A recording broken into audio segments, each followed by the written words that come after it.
Hello guys, आज की video again बहुत ज़्यादा इंटरेस्टिंग होने वाली है। और आज जो है हम सिमेटिक एनालिसिस फेज़ के बारे में देखेंगे, जो कि थर्ड फेज़ ऑफ कंपाइलर है। और इसका क्या काम होता है कि ये देखता है कि हमारा जो प्रोग्राम है वो मीनिंगफुल है या नहीं। जिस तरह सिंटैक्स एनालिसिस सिंटैक्स को देखता है कि प्रोग्राम साइंटिफिकली ग्रामेटिकली करेक्ट है कि नहीं, ये चेक करेगा कि ठीक है। अगर हमारा सिंटैक्स ठीक भी है, हमने स्पेलिंग्स वगैरह ठीक लिखी हैं, मतलब लेक्सिकल कोई एरर भी नहीं है, तब भी हमारे पास क्या होता है, third phase of compiler semantic, वो हमारा मीनिंग चेक करेगा, प्रोग्राम मीनिंगफुल है कि नहीं। जैसे हमारे पास कुछ टाइप्स हैं सिमेंटिक एरर्स की। पहली टाइप क्या है? Type mismatch. लेट सपोज कि अगर मैं एक वेरिएबल डिफाइन करता हूँ इंटीजर ए, दूसरा लेता हूँ मैं स्ट्रिंग बी, और अगर मैं इसको करता हूँ सम ए कामा बी, तो ये मुझे डेफिनेटली एरर देगा, क्योंकि ए जो है, फॉर एग्जांपल ए में मैं कोई वैल्यू भी रख देता हूँ, ए इज इक्वल टू 3 या कुछ भी रख देता हूँ, और स्ट्रिंग में भी मैं कुछ स्ट्रिंग लिख देता हूँ और दोनों को आपस में मैं प्लस करता हूँ, तो फिर ये क्या करेगा? ये एरर देगा। क्योंकि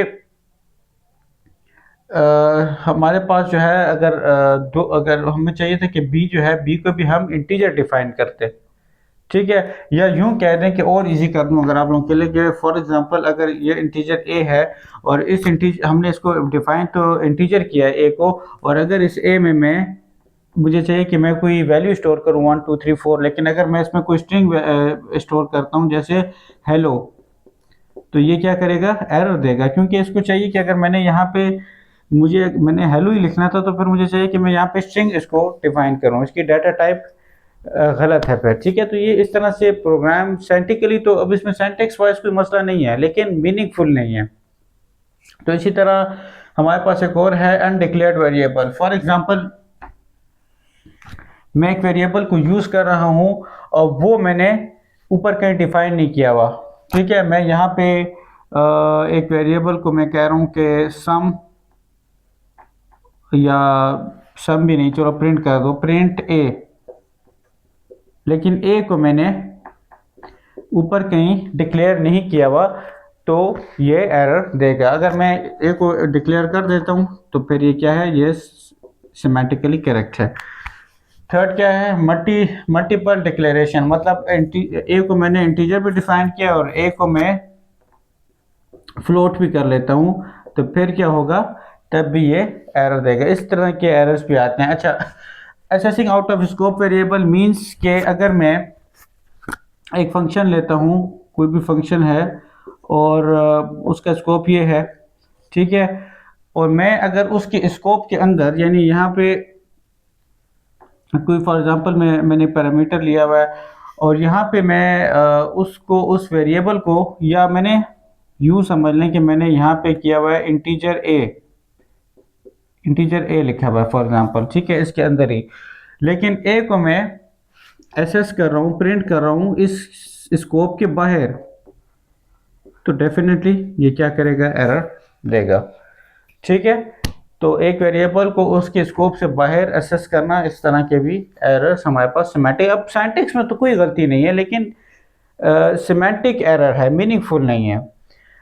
अच्छा, ये जो हमारे पास एक और ज़रूरी बात क्या करता है, ये ब्लॉक डायग्राम देख लें इसका।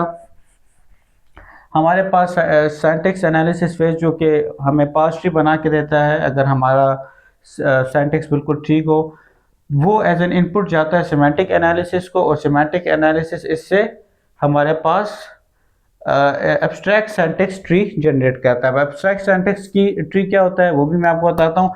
एक और चीज़ भी है, एक और चीज़ भी, इसको थोड़ा सा और अगर इस डायग्राम को एक्सटेंड करना चाहें तो ऐसे भी कर सकते हैं कि ये जो है हमारे पास सिंबल टेबल का जो काम है, वैसे तो सिंबल टेबल तमाम मैंने आपको बताया था फेसेस के साथ कनेक्ट है, लेकिन सिमेंटिक एनालिसिस के साथ इसका सबसे ज़्यादा काम होता है। और जैसे कि हर फेस में हमारे पास एरर जनरेटर भी होता है, तो ये भी एरर जनरेटर के साथ भी कनेक्ट है, कि अगर हमारे पास कोई एरर आता है तो फिर ये एब्स्ट्रैक्ट सिंटैक्स ट्री जनरेट नहीं करेगा और एरर जनरेट कर देगा।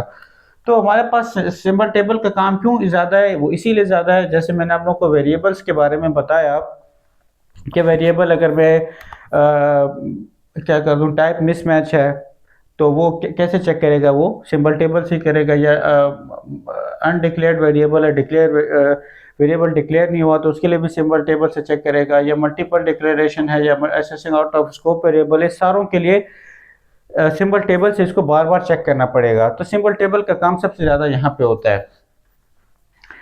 अच्छा, अब सबसे इम्पॉर्टेंट बात, एब्स्ट्रैक्ट सिंटैक्स ट्री बनता क्या है, कैसे है।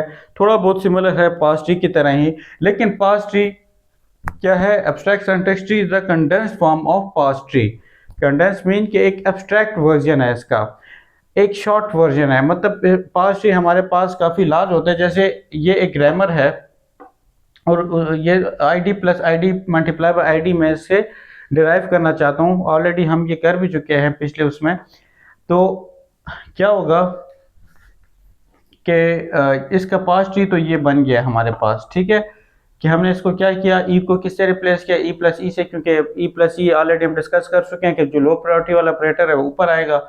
फिर ई को हमने किससे रिप्लेस किया, ई मल्टीप्लाई ई वाली प्रोडक्शन से, और फिर इन सबको आईडी से, तो पास ट्री हमारे पास बन गया। लेकिन अगर ये आप देखें तो ये हमारे पास जो है एब्स्ट्रैक्ट सिंटैक्स ट्री है, AST में लिख रहा हूँ शॉर्ट, एब्स्ट्रैक्ट सिंटैक्स ट्री है, मींस के ये हमारे पास इसका एक कंडेंस फॉर्म है। अगर इसमें आप देख लें, नोट करें कि इसमें हमारे पास नॉन टर्मिनल्स नहीं है, सिर्फ टर्मिनल्स हैं हमारे पास, ठीक है। कहाँ से हमने स्टार्ट किया, जो कि हमारे पास जो लो प्रायोरिटी वाला ऑपरेटर है वहाँ से, उससे हमने स्टार्ट लिया और उसको हमने कनेक्ट किससे कर दिया, आईडी से, क्योंकि ई को जो है हमने रिप्लेस कर दिया आईडी से, यहाँ पे आईडी आ गया। और उसके बाद लो प्रायोरिटी वाला ऑपरेटर कौन सा है, मल्टीप्लाई, और मल्टीप्लाई को कनेक्ट कर दिया बाकी दो आईडीज के साथ।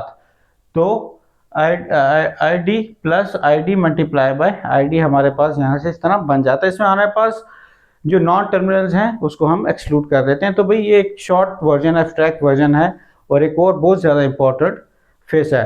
नेक्स्ट वीडियो में हम इंटरमीडिएट कोड जनरेशन, जो कि हमारा फोर्थ फेस ऑफ कंपाइलर है, उसके बारे में देखेंगे। गाइस, अगर आपको मेरी वीडियो पसंद आई हो तो काइंडली इसको लाइक और सब्सक्राइब कर दें। Thank you.